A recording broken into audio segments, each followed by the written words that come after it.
Hey, it's Kaylee. You know me as the Parts Girl, and I work here at PartsEdge. Thanks for following this awesome journey as we highlight thought leaders and trailblazers, share best practices in fixed ops, and cover success stories of how dealers sell more parts and service. This is the PartsEdge podcast with Kaylee Felio. Hey everyone, welcome to the PartsEdge podcast. I'm interviewing Chuck Hartle today. Welcome, Chuck. Hi, Kaylee. Happy to have you on. I wanted to talk about something that we've been talking a lot about lately, at least I have been, and that's really what it's costing dealerships to not have the right parts and what it's costing them to be stuck with obsolescence. So I wanted to get your perspective. Obviously, I've been working with you on creating this calculator to show this. So what is it really costing dealerships, and not just lost sales or delays, but technician time, customer satisfaction? There's so many variables to that I don't think is really looked at when you look at the parts department. Gotcha. Well, Okay. the question is twofold.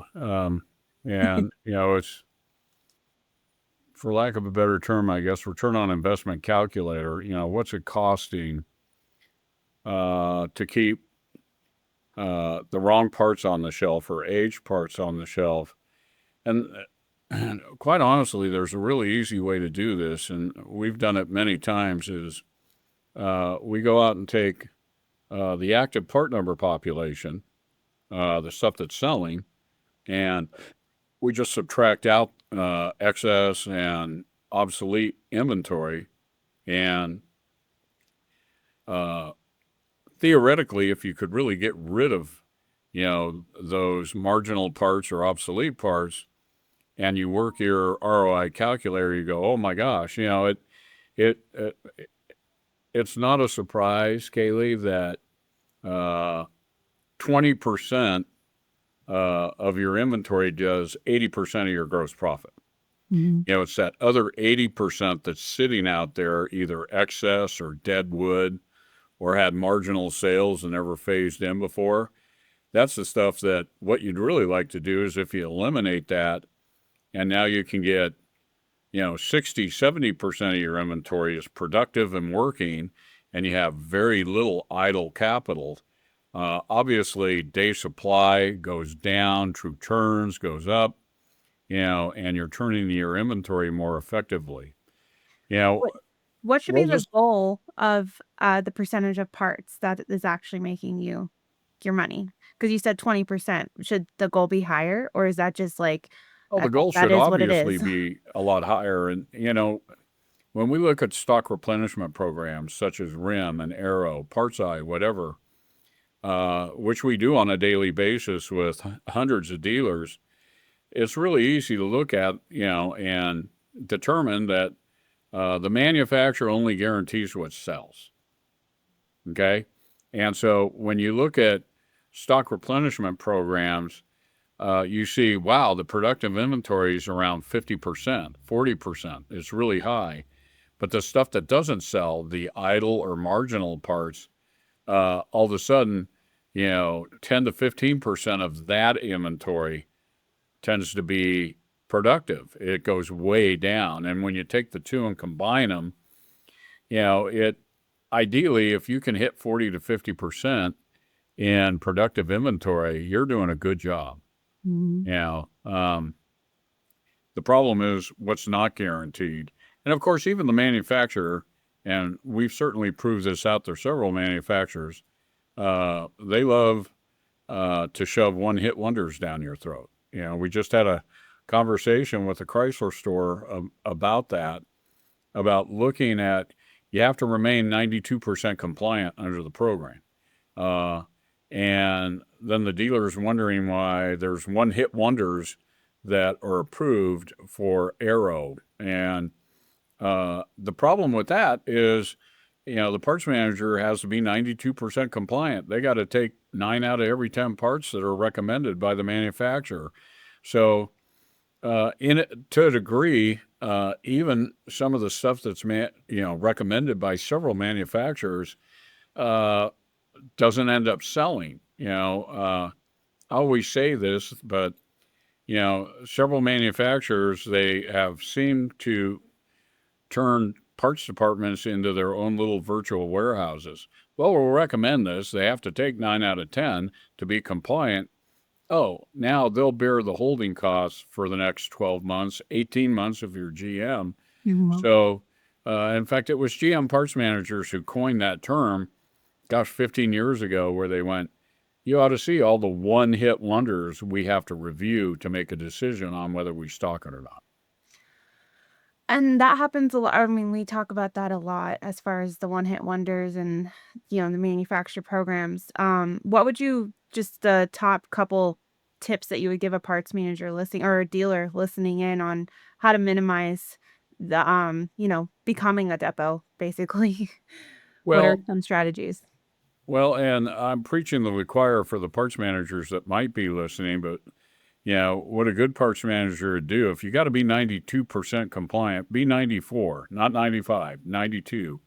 And one of the things under these ASR programs is that it's based on the part number population, not the cost.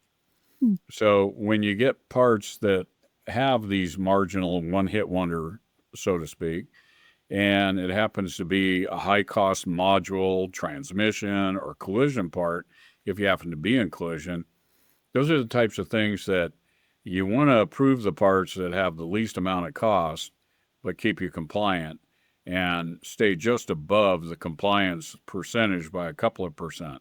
It'd be really easy in a lazy parts manager to just say, I'm going to approve everything and put it in, you Mhm. know, and that's where we tend to see dealers with higher percentages tend to have a higher cost of inventory, and they're returning more to the manufacturer after a year or whatever the number might be.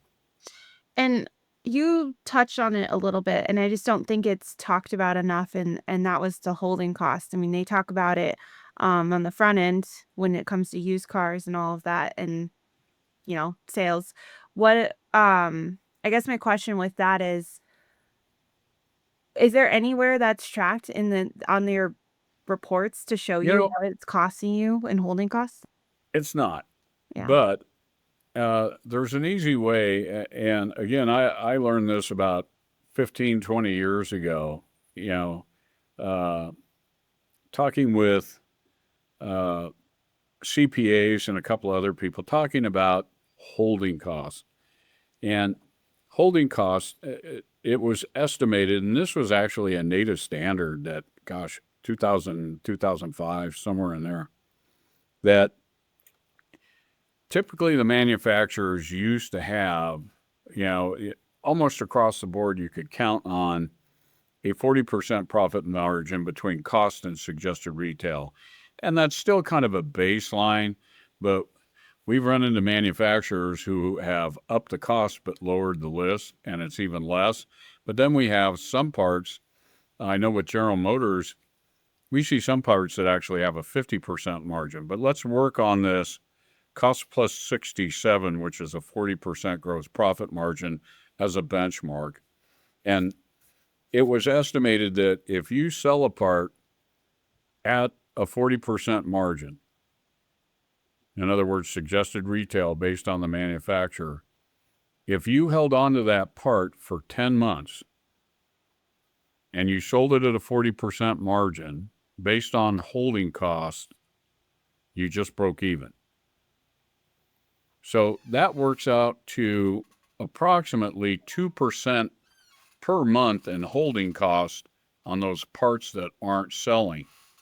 We went through a period of time there where interest rates were really low, and I would assume it would probably 1 to 1.5% for a while.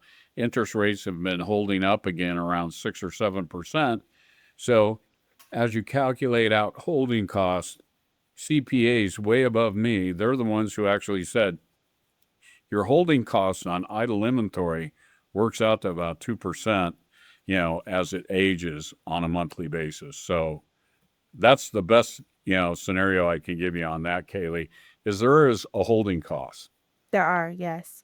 And when I was looking at the numbers that I've run, um, we were looking at the total, annual part like, the cost of parts, and then looking at the turns and then doing 25% of that is the savings and holding costs. Because if you Sure. turn your inventory one extra time a year, 25% of that will give you that savings. Absolutely.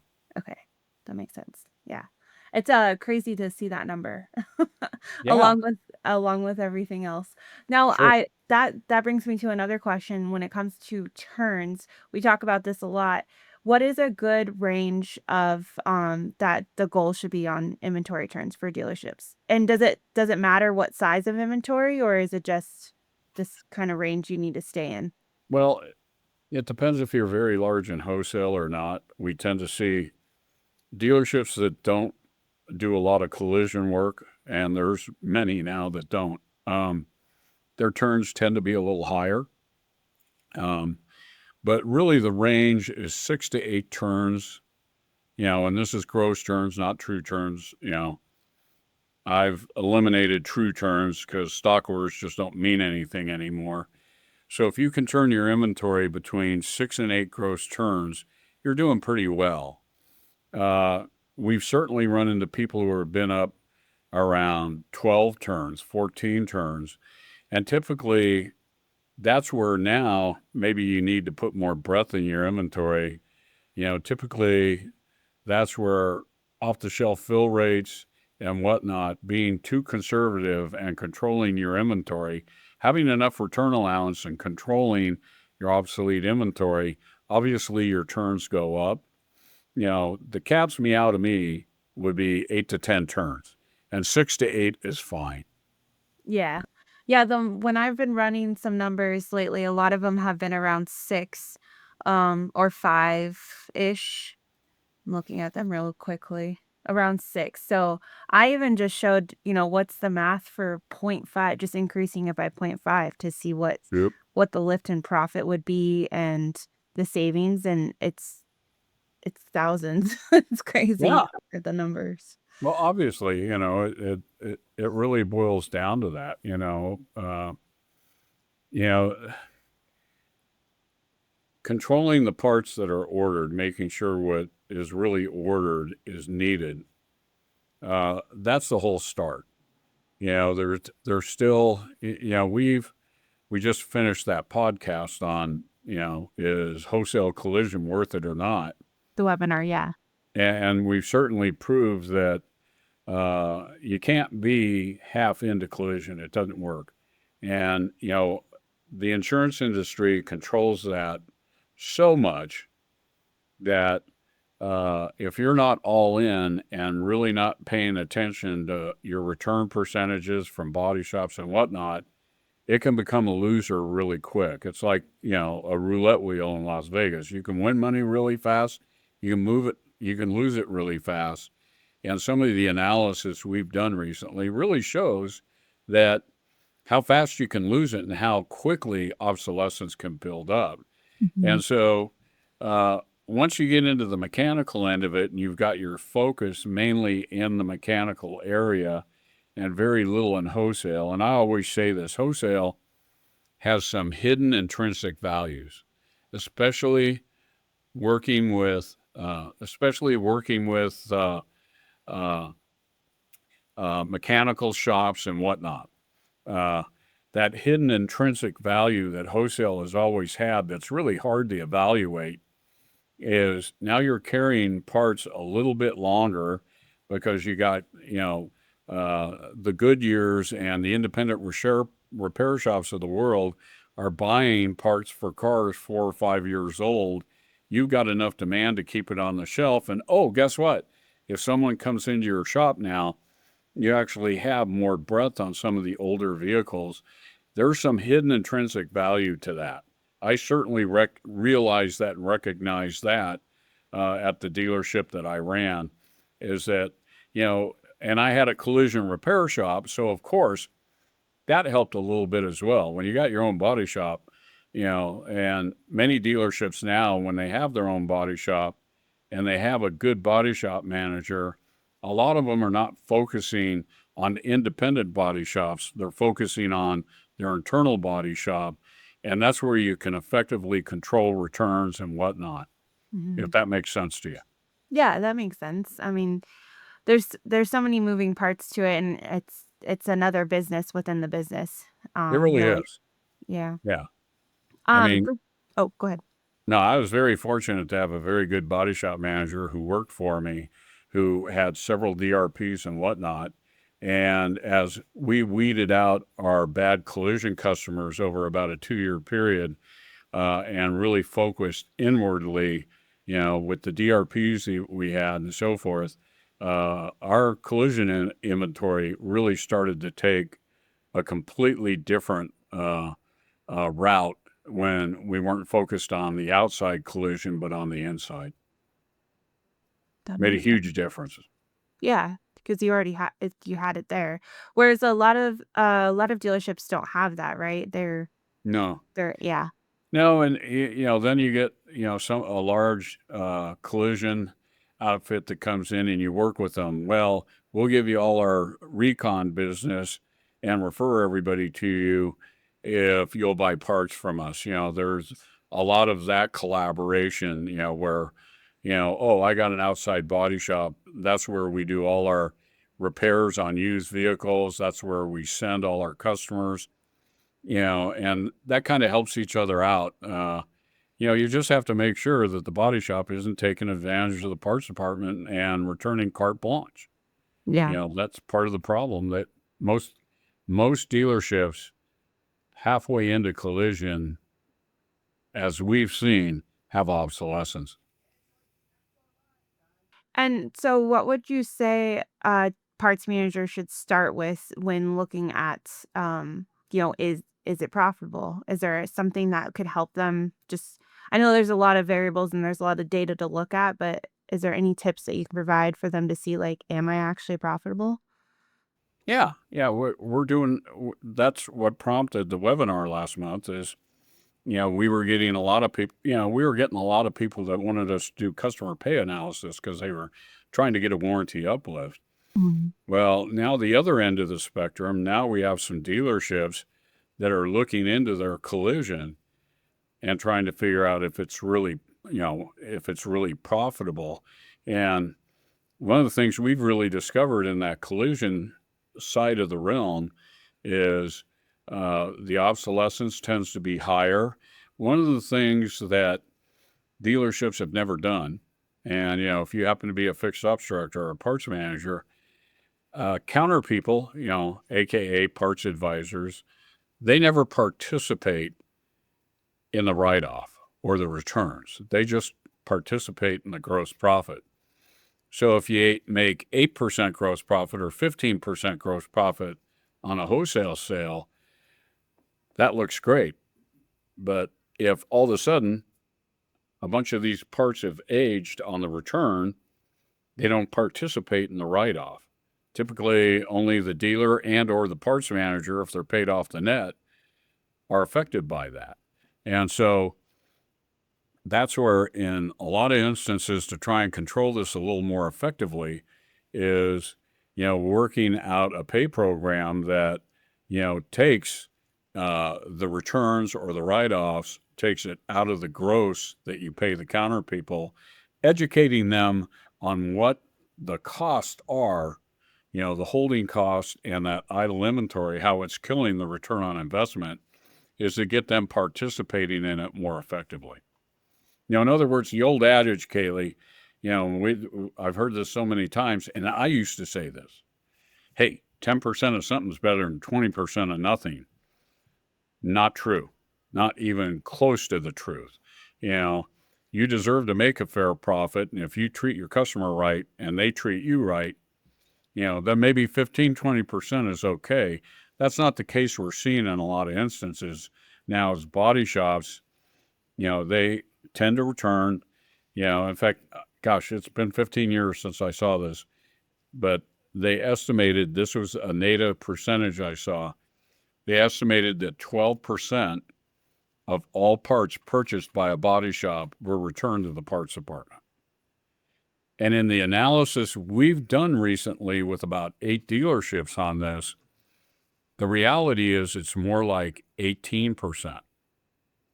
it's actually gone up. So when you think about that, and the body shops, of course, I've said this 100 times, they don't return the fender, the fascia, the hood, the headlamp that you turn. They return moldings, tape stripes, brackets, and so forth that literally the minute you put it on your shelf, it's almost instant obsolescence and idle capital. Um, That's my 2 cents. no, that's great. I think, I mean, that pretty much wraps up the questions I wanted to ask you today. So, Okay. um, yeah, thank you so much, Chuck. Well, just be smart out there. But one of the things anybody can do is break out your inventory and subtract out all that idle inventory, either obsolete or low marginal, and look at your productive and work it back. And all of a sudden you'll go, well, my turns were 5, now it's 12 based on my productive inventory. And oh, my day supply just went from 60 to 30 by subtracting that out. That gives you an idea and a benchmark or a big mark to try and hit by reducing that, how the return on investment goes, through the roof, as you mentioned, Kaylee.